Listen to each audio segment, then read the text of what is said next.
And we are back with another video, everybody. We are doing a good bit of stuff today. We got a compressor, we got a dryer, we got a condenser. So basically a brand new system for this 98 Chevy Silverado. We also got the orifice tube.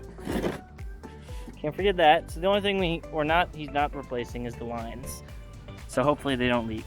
But so far all I've done is take out the 4 bolts for the compressor, all 13 mil, and this upper radiator clamp support and throttle cable support, and I'm just going to move this out the way. I'm going to take this off. I'm going to get down to the tensioner right here and take the serpentine belt off the compressor, and then I'm going to either take off the dryer or take off the fascia, because I'm pretty sure I got to take the front fascia off to get to said condenser. But we'll figure it out, guys. It's cold out here today in Texas. It was 38 this morning, raining and windy. Right now it's 45, so it's a little warmer, but I'm not trying to be out here any longer than I have to. So without further ado, I'll make this video short and sweet for you guys. Okay, as you see, I got a few things off. I got the upper shroud, which is held on by 3 10mm bolts. Got the compressor finished, taken off. Oh, by the way, just in case y'all do not know, make sure you evacuate your air conditioning before removing it. Not saying I didn't, this was already evacuated. Or I should say it had a leak.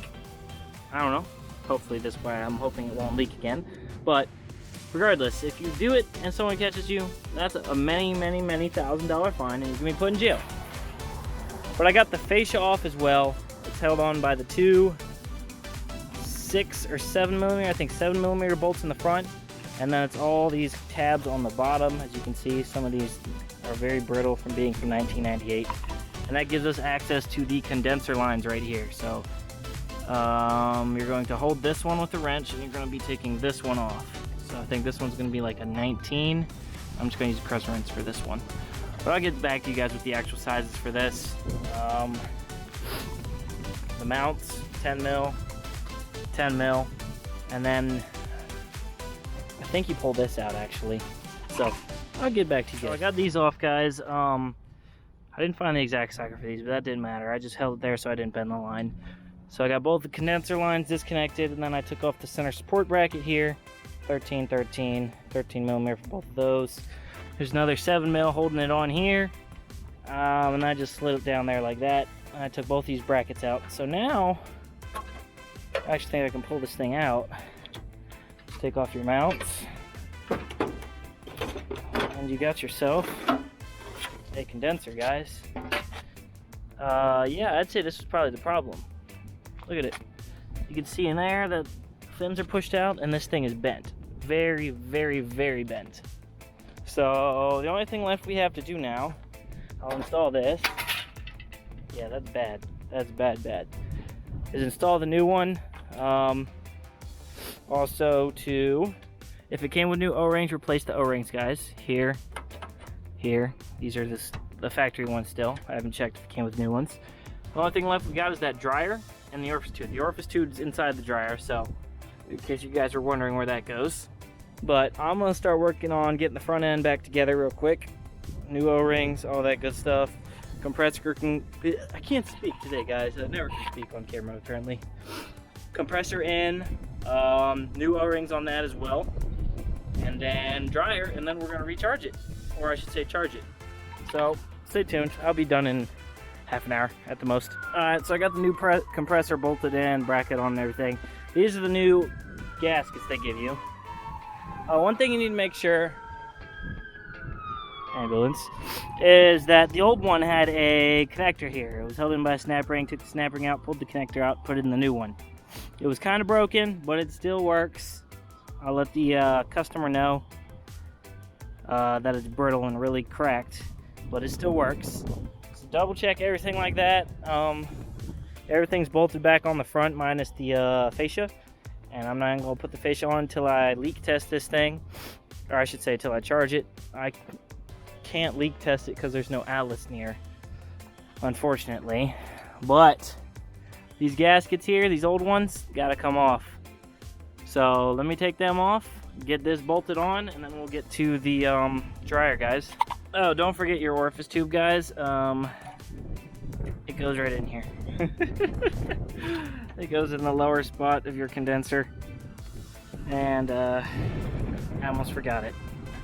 I'm having trouble with the dryer, guys. It's super tight for me. At least this one here, the last one I have left, it's really tight. I've got the other two off and ready to go, but that third one, whoo doggy. It's cold out here too. So I don't know what I'm gonna do. I'm gonna talk to the customer, see if he can either come help me or if he just wants to leave the old one.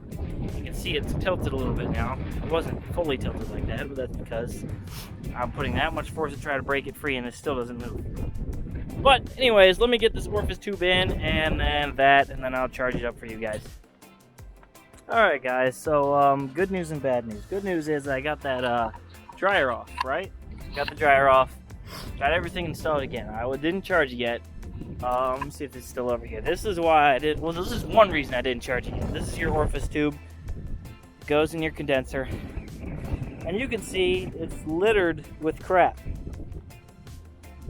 Like littered, absolutely destroyed. Never seen one this bad. So that means the compressor either failed. Most likely your compressor failed if this is the case, and it shot all that junk through your system and destroyed your AC.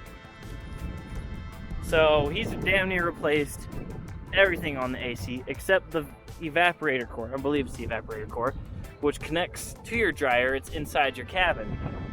But also, while I was messing with stuff inside, he was saying,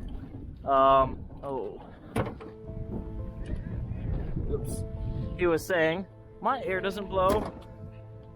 My air barely blows. Will this fix my heat? I said, probably not, because this is AC and it's a completely different thing. But while under here doing some research, fans are on, but I got no air blowing out. So I was like, all right, head, feet, defrost, absolutely nothing. Okay, so we got a problem here, boss. Look under here where the motor's supposed to be that controls it, and it's not there at all. Electrical connectors there, and levers there, but yeah, that's not there. More troubling was this throttle cable held on by 6 tie wraps, guys. Because that's safe. It works, you know? Yeah, it works, but that is very bad. So I'm gonna tell the customer that I can't finish the job because without that selector motor, I'm not able to have air blowout. I'm not able to feel if I'm actually charging the AC or not. So I'm gonna leave him the Freon that I paid for. That was part of the job costs. Have him pay me for all this today, same price, and he can get the other parts. And I will install them, and he can decide whether or not he wants to buy that new evaporator core. If he does that, I do not have to flush the AC system, and I can guarantee that there's not going to be any junk in the system. There was a lot of dye in the system too. Let me show you. Like a lot.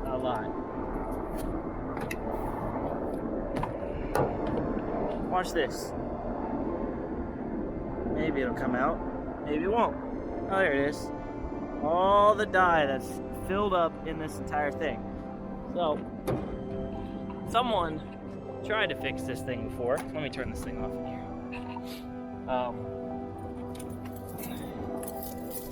Someone tried to fix this thing before, guys. And all they did was put dye in it. They said, okay, it doesn't have a leak, so screw it. I'm not going to fix it or something like that. And the problem ended up being that the compressor had thrown garbage everywhere and was completely destroyed.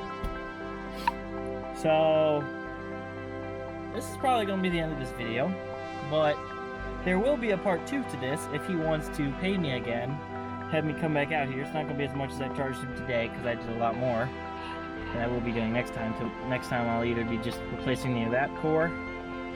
I don't know. I'll have to research that one because I might have to remove the dash for that. And replacing that blower motor, which it didn't have bolts in there. They're supposed to be bolts. They're gone.